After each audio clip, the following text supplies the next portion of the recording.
The lead singer is I've known for a very, very long time, as he is my little brother. So yes, we go way back. The other guitarist and the other chief songwriter, along with myself, Dave, w- Tani, Dave, and myself grew up on the Gold Coast. So we moved to Melbourne about just over 10 years ago, and at the time on the Gold Coast, there just wasn't that many places to play live. So, and that's what we love doing. So. We felt the need to move to the musical mecca of Australia, which is most certainly Melbourne. When we landed on Nick, James, and Craig, it was a no-brainer. We knew instantly we'd found the rest of the band. Well, you're a six-piece band. One of your main influences was the band Little Feat, is that right? That can certainly be said, amongst many others, but it's one that we get the punters at a show will often reference. They'll just look at us and be like, "Hey, little feet," and be like, "Yes, you got it." Which is great for us. Yeah. Little Feat are a very cool band indeed. Soren, you're killing it at all the festivals around Australia. We love playing live anywhere, Sandy. I must say I do enjoy the festivals though, and the group of us, we really do love a festival. There's such a hubbub about you at the moment. Huge Australian singers like Kasey Chambers are saying that you guys are her new favourite band.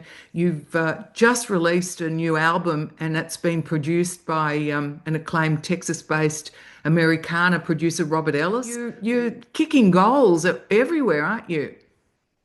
We like to think we are, yes. We'd only sort of released two singles before we were able to secure the services of Robert Ellis. So, I mean, that was such a blessing that he was able to come on board. It was quite divine how that all came about. We ended up recording one song while he was on that run of his shows, and that song is actually "Have I Gone Effin' Crazy," which is the version that ends up on the album now. So I read about you that you bonded over a whole lot of late night 70s grooves in the first place. Yeah, definitely. I would say probably one of the tip-off points for that love affair with that style of music was the Last Waltz movie, which we watched, when we were 16 or something. I became equally as obsessed with that as I was with the Beatles anthology series. You mentioned why do you think we are getting some sort Yeah, of yeah, getting popularity all at the the moment? traction. Yeah. And we think about that a lot. I think there's something about a group of people and musicians that will do their art regardless of the reaction of punters or the audience or people listening to it. And as soon as you stop caring about that, I think that's when the punter becomes interested, if that makes sense. They can sense that this is an artist that doesn't give a shit. And so they're interested in why they don't give a shit in a way. And I think this is reflected in the, rising popularity of country music at the moment. I think people are desperate for authenticity and for real songwriting. Hopefully those two things combined, maybe with an ability to write a hook here and there has allowed us to, at least in some way, be put on the public map. So the album, I should say, is called Switch On. It's available now. Well, it's an awesome album. We're just about to announce the album tour.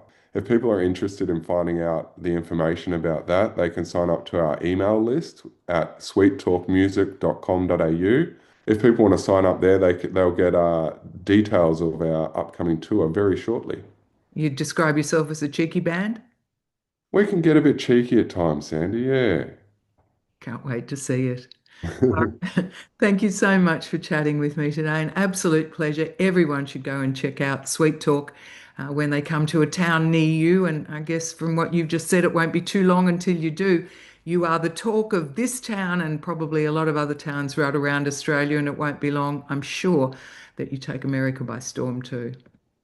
Well, we really honestly, sincerely appreciate the support, Sandy. Thank you.